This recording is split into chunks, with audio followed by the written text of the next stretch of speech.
My Sony TV won't connect to Wi-Fi. If in doubt, reboot. What?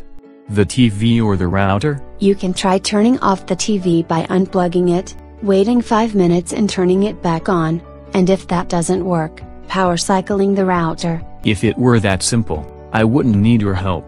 You can also see if there's a Wi-Fi hotspot on someone's cell phone because they don't want to bother paying an ISP bill interfering with the TV. I'm the only one in the house.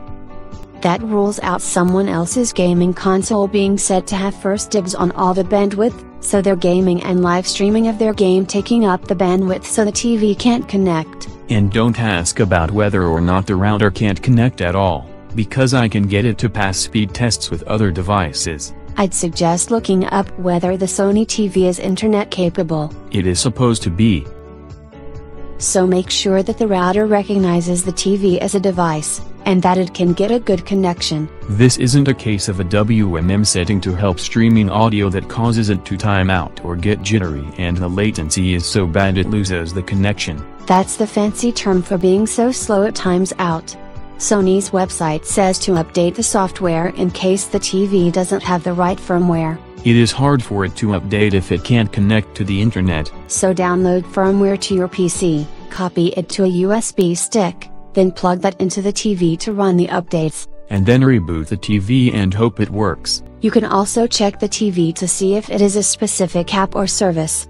After all, getting an error that it can't connect to Netflix may be the Netflix server, but it won't stop you from connecting to Amazon Instant Video or Hulu. This is an across-the-board problem.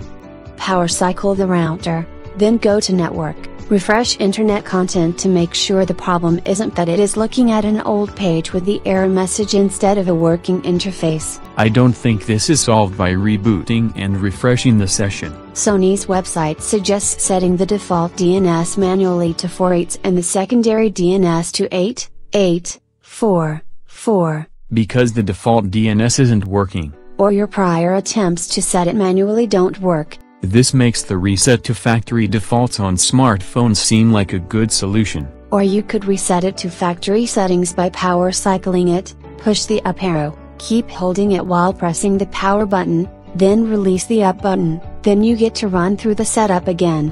That would be faster than trying to check all the other settings. Sony's site does warn you may have to disconnect all devices and run through the process again if it doesn't reset with the router connected. And I thought it was annoying when I had to do that with the gaming console.